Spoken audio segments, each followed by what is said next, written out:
the smell of grass and leather. There were days when we'd play too. We'd cross the lines when the sun would shine and make our dreams come true. I had a glove on my hand and a girl in the stands. She stole my heart like a hit and run.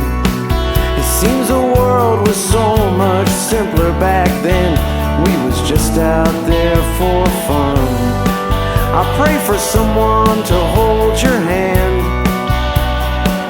and baseball in the summer, someone to walk with you when this world grows cold. Baseball in the summer, baseball in the summer.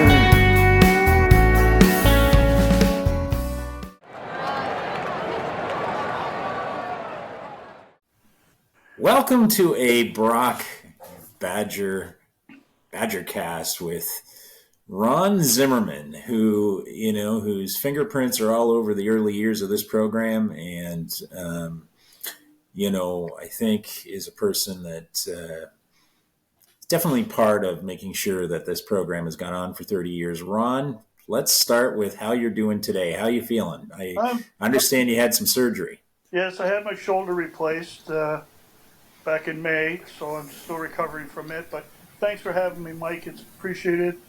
It's always nice that we can keep the alumni. That was always a big thing for me, is that the alumni and the guys would be able to stay together. Yeah, it's really interesting to look back and understand. I think important for everyone to understand the kinds of things that went into keeping this program, head above water, given that it didn't always have varsity funding. And even when varsity funding comes in, it's not always fitting to the type of program that this was started to. You had some great working relationships over a long period of time with people who were there from the beginning, like a Wayne Briggs-Jude and a Jeff Lounsbury and others. Ron, why don't we start, before we get into your involvement with Brock, just a little bit about your life in Niagara region, and how did you develop a love for the sport of baseball? It goes back. I have a cousin in the States, and he gave me my very first pair of spikes, steel spikes. When I was playing ball as a kid, I had a great arm. It's showing now that I got to have surgery. But I was 13, 14, and I was playing with 16 and 17-year-olds. And it was a challenge because they looked at me as just being a kid. But that's where I got my love of baseball, was from my cousin over in Buffalo. Yeah, there's something funny about putting on steel spikes and the way they sound on the dugout steps. I've talked about that frequently with players. That's one of the things I miss most about being regularly on a field. Did your love of baseball, did you play early with that big arm of yours? Yeah, I did. I played a lot of baseball as a kid. I played over this way. Fastball was very big, and so we were involved with fastball, baseball. We used to play every sport going, and your day would be taken up. Like, I was even playing lacrosse at the same time. The Ingeman family, who are huge lacrosse down this way, we would practice in the morning at 9 o'clock at the old Hague Bowl Arena, and have lunch at 11, go into the field and practice over there till about 2. And then I would get on my bike and ride over to Walkinshaw Park for my baseball practice.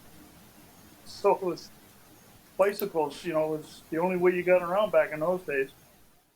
Yeah, you and Coach McRae could have had, some races, because he talks significantly about getting on his bike and practicing at the baseball park in Niagara. Ron, were you always a Niagara resident? Yeah, born and bred St. Catharines. Yeah. And, did you have brothers or sisters that helped facilitate? I have an older sister that, and, but that, other than that, nothing. No other family. Okay. So, Tell me a little bit about playing sports in the Niagara region and St. Catharines in particular. There's always that influence of Buffalo and the proximity to the U.S. border, and I don't think people understand that gives people a bit of a different option when it comes to their sports. Tell me a little bit about your thoughts on that. Well, really, we don't get a lot of influence from the United States with the sports because there's so much to do in this area. Um, I would say comparing it to different areas, your organizations really do a lot of work, and they keep things on the go. Uh, the grassroots, I guess you want to call it. So, but no kid ever did without. There was always a thing with the organizations, like I was saying earlier, Joe Ingeman and that. No kid would be turned away from playing a sport. They always had a philosophy, and I always believed in it too. Even to this day, that I'm still coaching high school ball. A kid brought up in sports is seldom brought up in court. Yeah, it's a great scenario, and it's good to outline that when you look at national programs like Canadian Tire runs Jumpstart to help kids afford to be able to play rep sports. I think it really speaks well of the people in Niagara that they had this philosophy at the association level. Um, so, tell me a little bit about, growing up. I know that you're heavily involved in sales, and that's a unique profession to say the least. I have a lot of experience with it. What brought you there? What was your journey to getting into the world of selling for a living? Well, it's kind of a funny thing. My parents, we used to run a Ontario Service Ontario, a license bureau back in the days, and I worked for them for years. And my dad had passed away in '85, and my mom wanted to retire. Well, you're dealing with government officials and everything else, and it used to be at one point it would just be handed down to family, but they felt that they wanted to change that route. We had to apply for it. I got to the point I just said to my mom, I said, you know what, I've been around the car business all my life because of the licensing. I'm going to try selling cars. And she retired, so we gave up the bureau, and I started a dealership. Uh, and that was 35 years ago. It's amazing, right? And I think that you get to deal with so many people. Do you feel that um, is a natural talent? You really like dealing with people? Yeah, I do. I love dealing with people. My wife always kids me about it. She hates going out for dinner or going somewhere because I always know someone. I've been in Florida, and all of a sudden I say, "Hey Zim, how you doing?" And she goes, "We're in Florida. Is there not anybody you don't know?" You know. So, you just meet so many people, not only through the business itself, but like I said, I was involved in different sports in the city: hockey, lacrosse. I was in the Lions Club. I'm a Mason. These are things that you meet so many people, and one of the things that I always pride myself in is I remember people.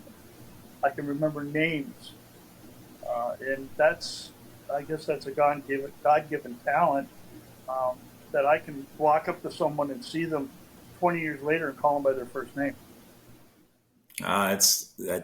That is a unique skill. I have never mastered that one. I always have to put it into my phone and snap a picture when someone's not looking to be able to do that. But that's exciting. So, before we get into your involvement with Brock, I'd like to touch on a few other things that I think are important. Um, you know, family in particular. Your wife's been super supportive. Tell me a bit about meeting your wife and the decision to have a family. Well, we met at a restaurant. I'll call it a restaurant, but back in the day, and we just we got talking. We had a drink, and just things led from there. But I'll tell you, she's been with me. It's this August. It'll be 50 years ago since we met, and we're celebrating our 47th anniversary in October. Um, she's the pillar. She's the engine that makes everything go, and kept me in line, and my two boys, and now my two grandsons. So she's been there for it all, and she's put up with it. The Brock, the sports, everything. That's pretty amazing. And she tried recruiting in some, female pets to help with the voting around the dinner table, because at a certain point when you got all those boys, it's you got to develop some interesting. Actually, we never had that issue because she comes from a family of 4, and it was 3 girls and a boy, and she has a twin sister. Oh, okay. So there's always the girl connection there. Plus her older brother and sister, they were twins. Wow. Like 2 sets of twins in the family. That is pretty unique, and I'm sure made for some interesting conversation with your sister-in-law at a certain point. Oh, yeah. They don't look alike at all, but it's kind of fun. Yeah, well, I know with the, we've interviewed both Houston brothers who are fraternal twins, and they kind of look alike, but they're not identical by any stretch, and their personalities were so completely different. Right.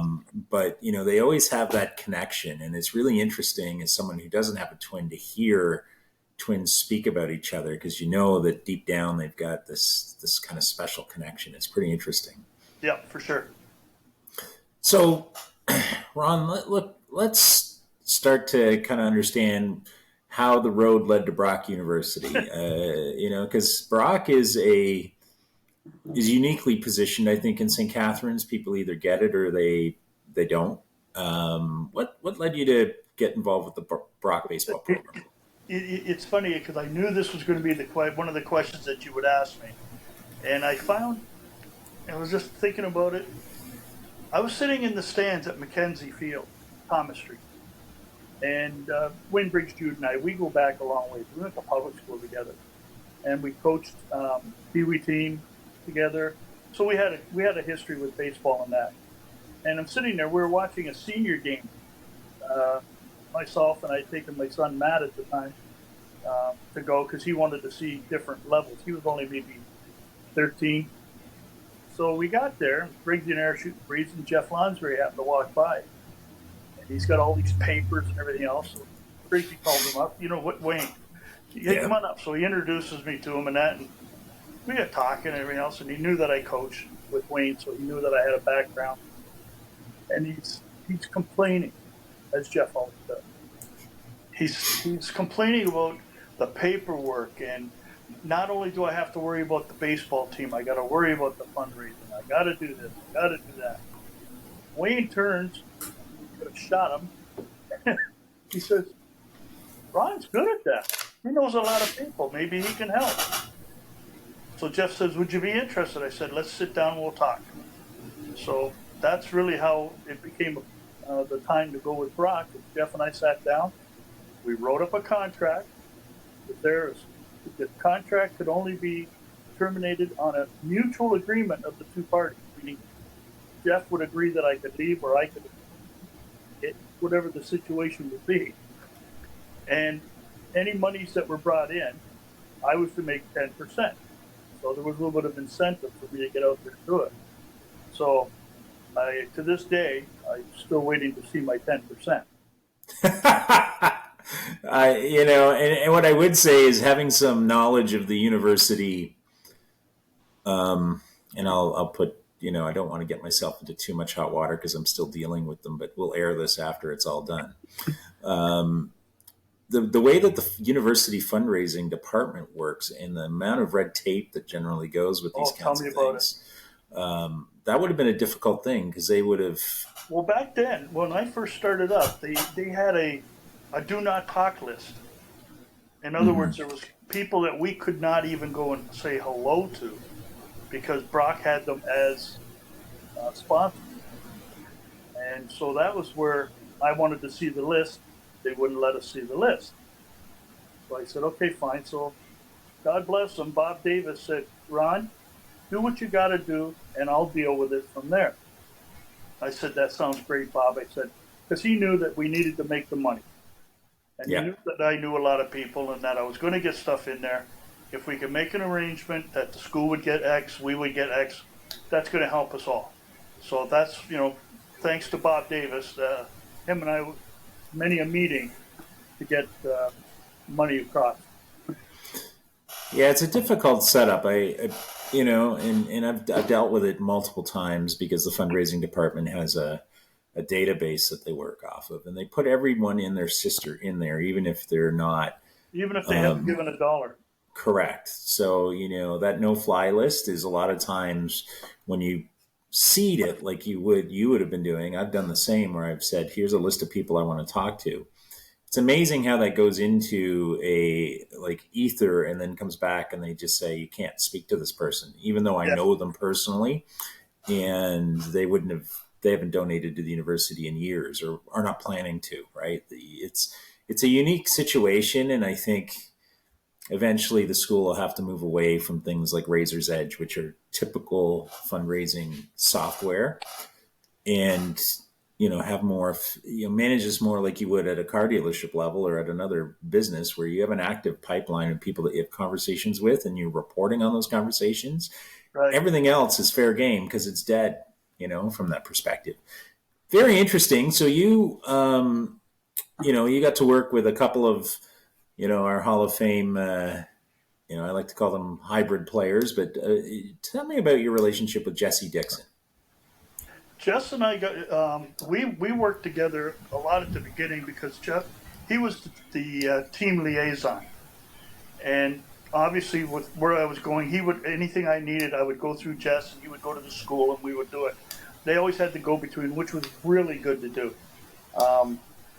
I never knew where I stood with the players because I really didn't have a defined role. They just knew that I was there.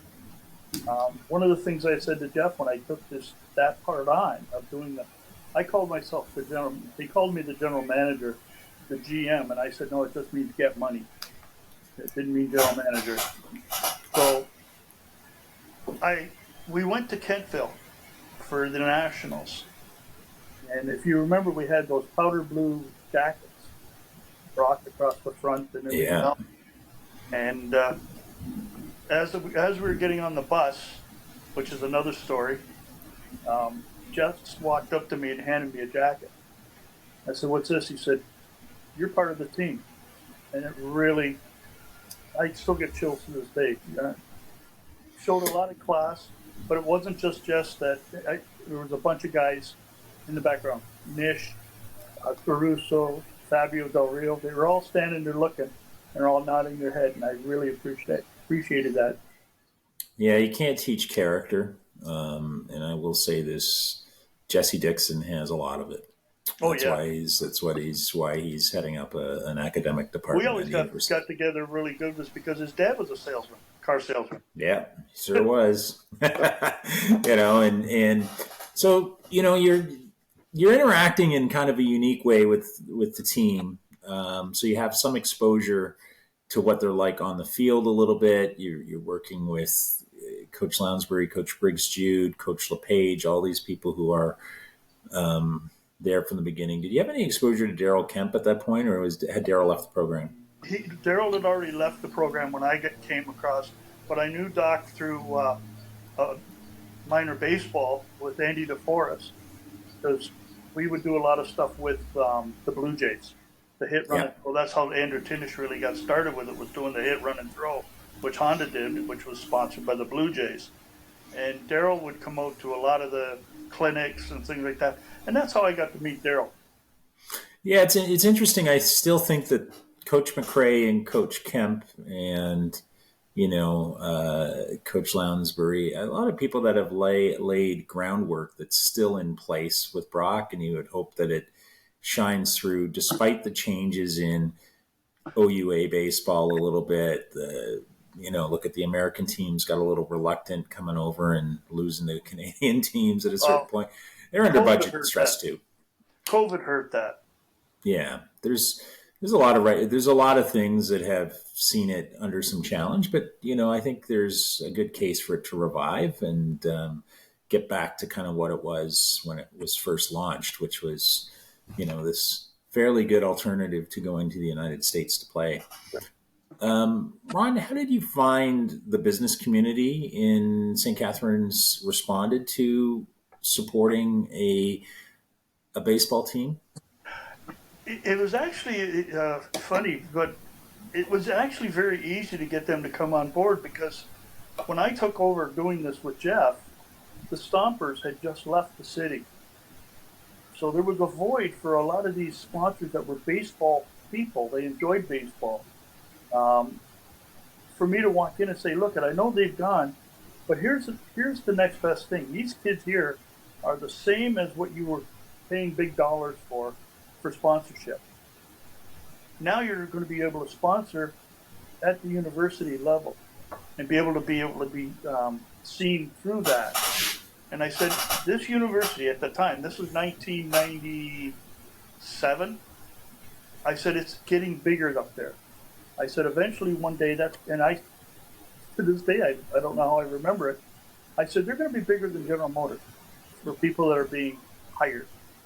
And I had one lady, she was a real estate agent, and she says, do you really think so? I said, I know so. I said, you're going to see General Motors go down to a skeleton type staff, and this university is going to be the number one employer, and it is today. Yeah, it's funny. I lived in Oshawa, and so I've seen this pattern in both cities. St. Catharines was a GM town, and so was Oshawa. And now in Oshawa, Durham College, UIT is the largest employer, and the same with Brock. And they buy up distressed buildings in the downtown. There's a lot of real positives for the growth of the university. We know that they're under some duress today in terms of the international student quotas and some of these types of things that are going to hurt their revenue.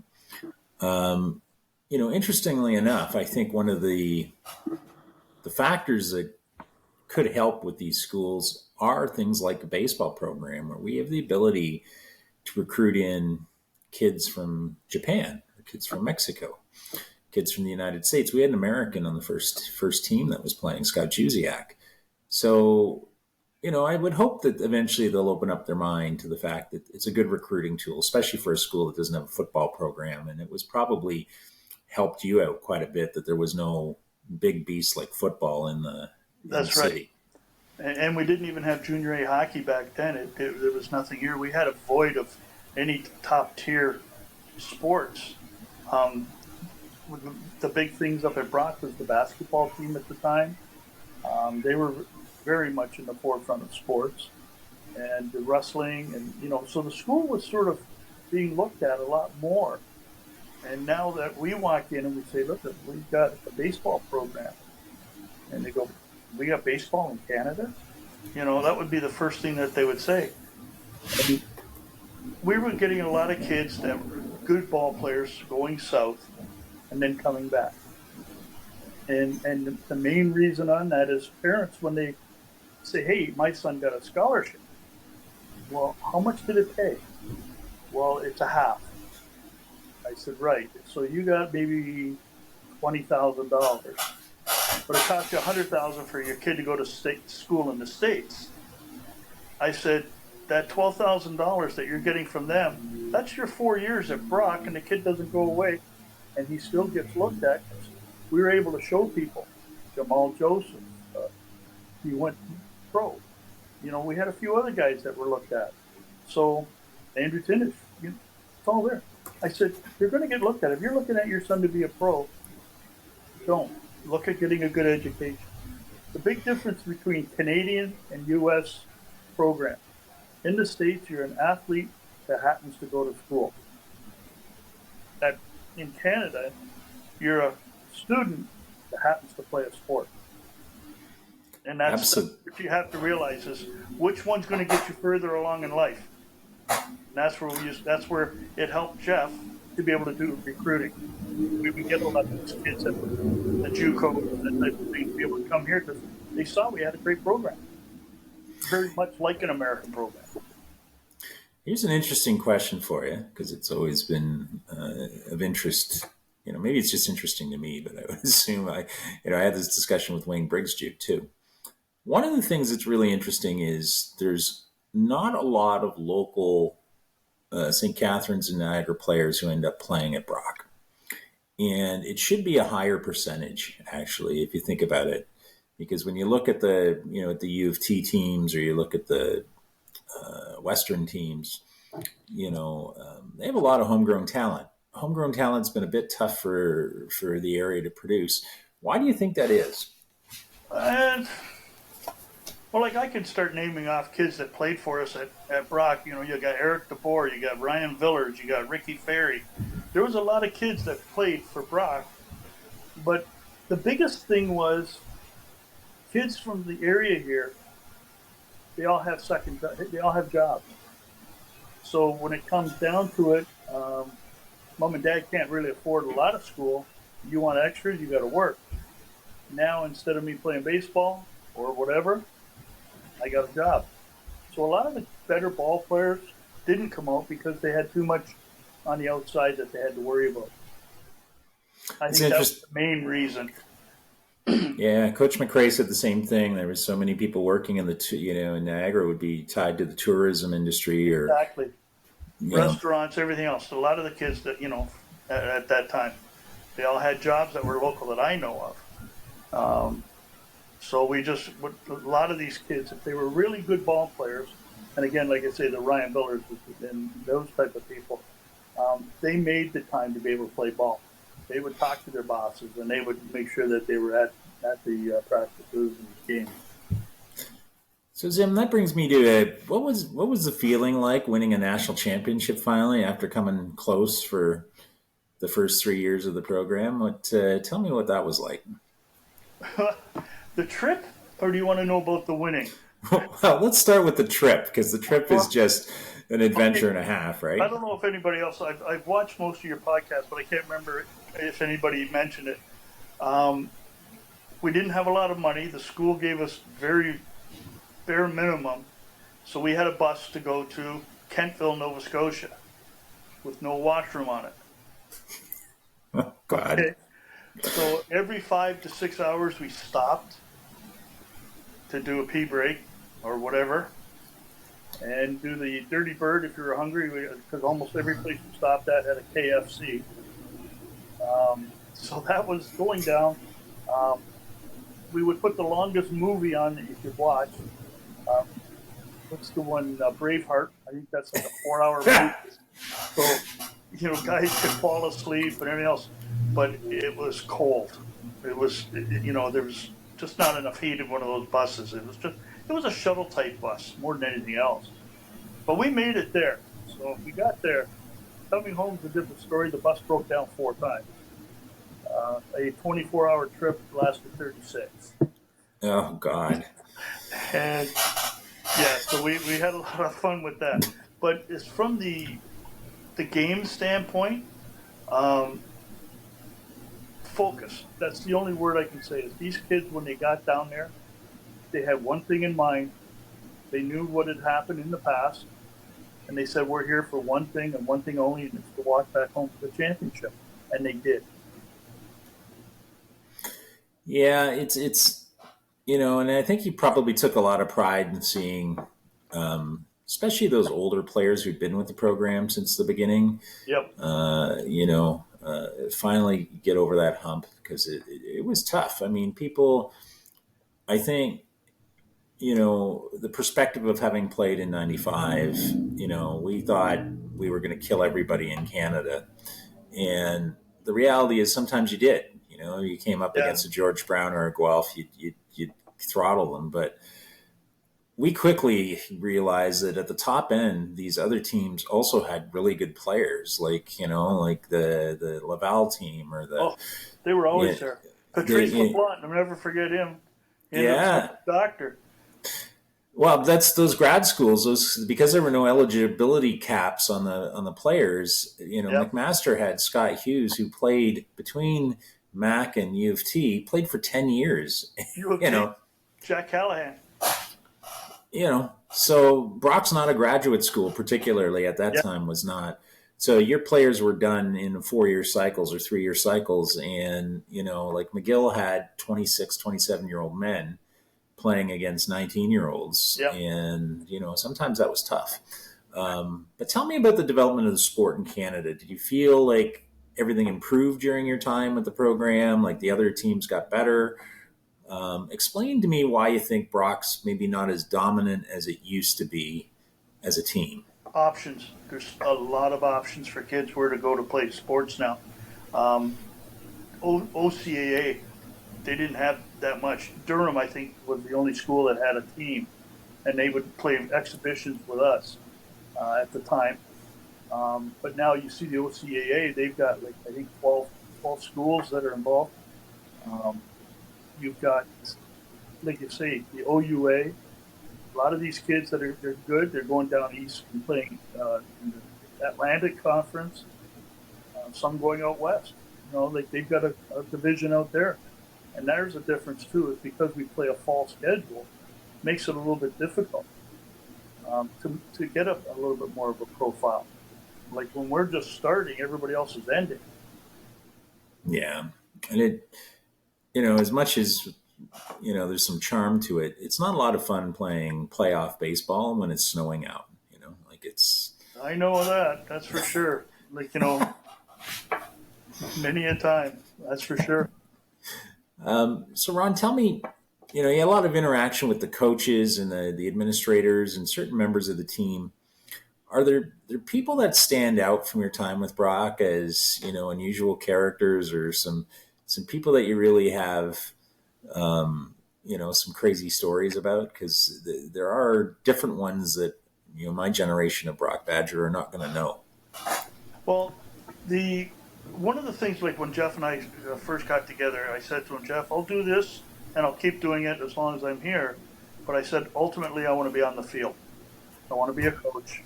I don't want to just be that guy that sits in the corner and everybody goes, who is he? So when things got to the point, he got me in there and he said, I want you to be my right-hand man. I was his buffer from a player to him. If there was any issues, something that might come up, disciplinary, whatever, that type of thing. Many a time, like I always remember training camp, somebody said, how come you sit with Jeff after the final cuts? And I said, that's for protection of Jeff. I said, because if somebody says this, it's not going to be a he said, she said type deal. There'll be someone else sitting there. And if they wanted to bring someone else along with them, there'd be no problem. So we never had any issues with that way. As far as players, I ended up, it's funny, I got to know the starting players and the top players. Obviously, everybody gets to know them. But I always liked to gravitate to the guys that were the red shirts, the borderline players, role players. Like, to me, it's funny, and I'm going to bring this kid up. He's the biggest role player we ever had at Brock. And it's Daryl Silverstein. I don't know if you know Daryl or not. He's a coach in Vaughan. He's going through a tough time right now. He's had some cancer. I know he won't mind me telling him this. But he also only has one eye. And he was a catcher. And he knew what his role was. He wanted to be part of the program, but he knew what his role was, and he was always there.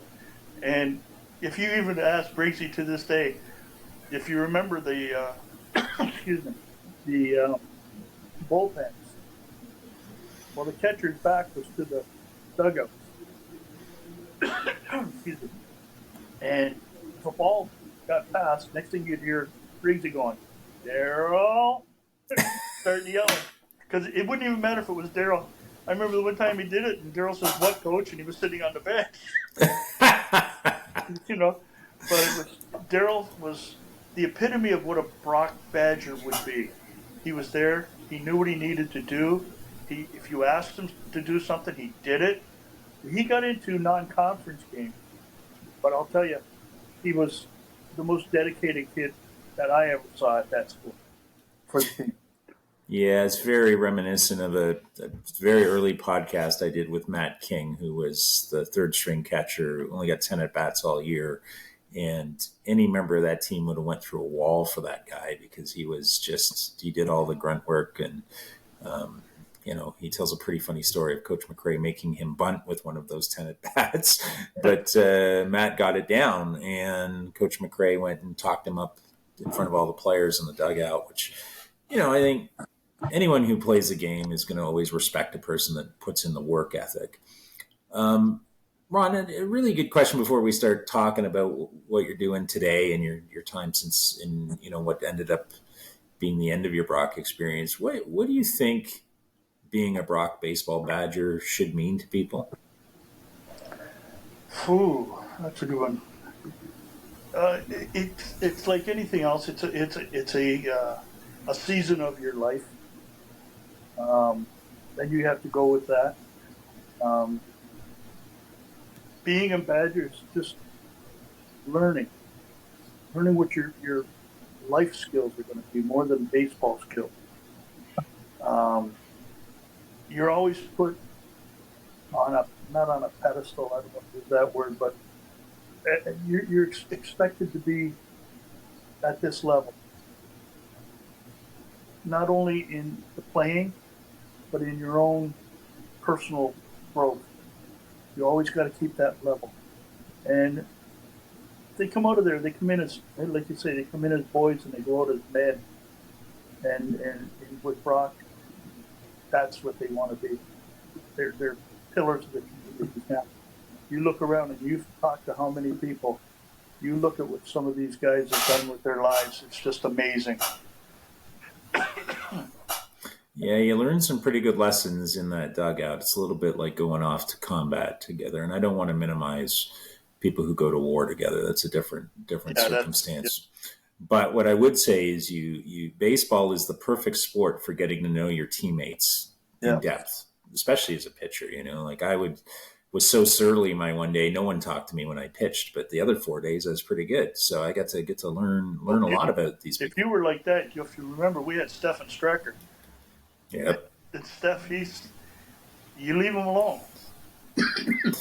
Yeah, there's a long history of those kinds of left-handed pitchers at Brock, and I feel pretty privileged that I got to launch that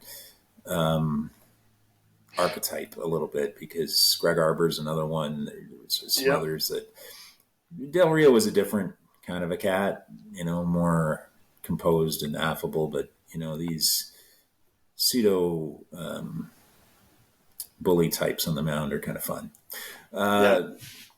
Ron, tell me a little bit about what it was like, your son's involvement and you've got I have both sons family. involved. Yeah. So tell me about that. Well, it just, he was a helper. Matt is my oldest son, and he's, in fact, today, he's now the president of minor baseball in St. Catharines. So, he stepped into it from there. My other son, Drew, he's more of a football type guy, and he went that route. But they were both. Matt was with the team when we won the first year. Pardon me, I'm dry here.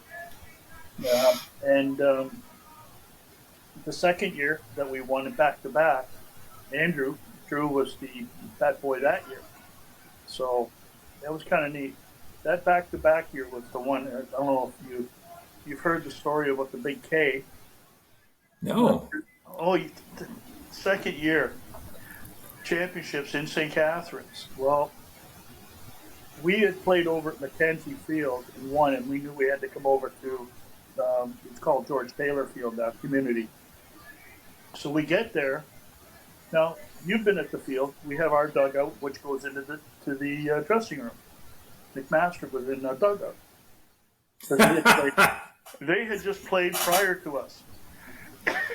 So we get there and we're looking, and Jeff looks at me and I looked at him. I said, they got the choice. There's nothing we can do. So we took the third base side. Never said a word. But you knew that's where it all started from. Well, the one player for Mac that you could get on, and he had a temper and a half, but he was one hell of a good ball player, was Matt Fortuna. Well, he struck out. Well, the people in the stands had made about a six foot K. Every time that somebody struck out, they would run up and down the edge with this big K. And they're running along, and I guess it was Matt Fortuna's dad tackled the one guy. Oh boy. We're standing there watching. There's like a brawl going on in the stands, and we're just sitting back watching. And we ended up winning that game and then going to the finals. But it was something else. Yeah, tell me. Big, huge red K. I mean, it's super intense, the rivalry between Mac and Brock. What are your thoughts on the McMaster Marauder program and kind of, I think it was perfect because if you think about it, both teams ended up winning national championships early in their careers relative as a baseball program and had just a golden generation of players that Yeah. I don't think they expected to have that kind of a rivalry in Canada, Brock in particular. In the years that I was there, like I would say the first 5, 6 years, it was beat Mac. That's all it was, beat Mac. Then all of a sudden, the other schools started to get stronger in that. And I will say Western was the one. Mike Lunny was the head coach. And it became a hate of Western because they were winning. And he was recruiting from his Badger program and getting very good ball players. And so the whole league was getting parity. Guys were starting to see that they could stay home and go to play ball and, not have to worry. So it was fun. But now it's changed. I haven't been up for a while, so hope to get up to a game this year. Yeah, well, hopefully we'll have you at a completely different type of game where hopefully we don't need to cart too many people off for shoulder surgery. But Zim, tell me a little bit about what life looks like for you now, looking forward. Like, are you looking forward to retiring and traveling and spend time with your wife? I enjoy what I do. Yeah. Once I get the shoulder back down, I'll be back to work, and But I just want to bring up a little bit about what I did was money making, and Yeah.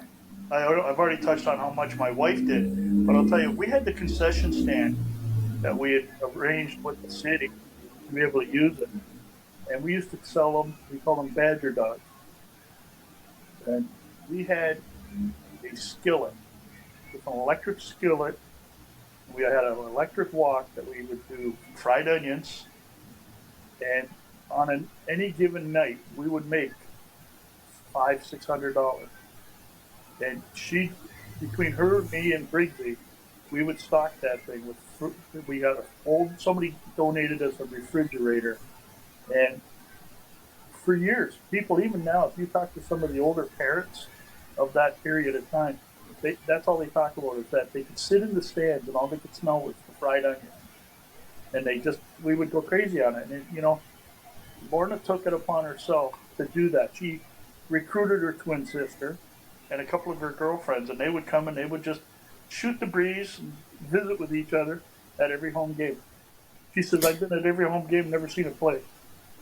That kind of going above and beyond the call is kind of what defines the program. There's been so many people over 30 years that have stepped up and done those kinds of things. It's hard to shine a light on all of them, but that's why we get together and kind of celebrate it. Mr. Zimmerman, I'm not going to hold you too late because I know that you have to head off to physio. But yeah, I'd like to it's one thing that I always want. I don't think I ever got a chance to thank certain people for allowing me to be there, and the biggest, what would you say, is acknowledgement was the day that I got a phone call from Jeff to say that I had been elected into the Hall of Fame. And I said, how close was it? Was it 50%? He said, Zim, you were almost at 90% of everybody on the ballot. And that, I still get choked up about it because my speech is still online. And you ask any of the guys, they always take a bet of how soon before I cry. Because I'm very emotional that way. But it's like you say, baseball is a different, unique game. Not everybody can play it. It's not for somebody that's one that likes to do a lot of quick things. and it's actually a sport that's for smart people. You have to know what you're doing in the game. There's a lot of little things that go on, but you know the saying, and Jim Bouton said it. For years you are gripping a baseball, and you don't realize it, but the ball's actually been gripping you, and it keeps you into the game, keeps you humble. And I'll never give up the sport. Mr. Zimmerman, that is a beautiful way to end this podcast. We thought we would try to bang out 20 minutes. We're at 45 and probably could do another 45, but your shoulder won't recover. Yeah, we'll be okay. Amazing. I really appreciate it. Thanks to all the Brock Badgers and the Mac Marauders that are going to be out. Like I said, I always called these players, once they left, they were my boys. That's what it's all about. 70 years old now, so. Well, all I got to say is we're going to kick McMaster's ass. Just make sure you get good umpires. Yeah, well, as long as they accept a little bribery, we'll all be good, Mr. Zimmerman. That's for sure. Thank you, Mike. I appreciate everything. Thank you. Talk to you again. Okay. Bye. It is the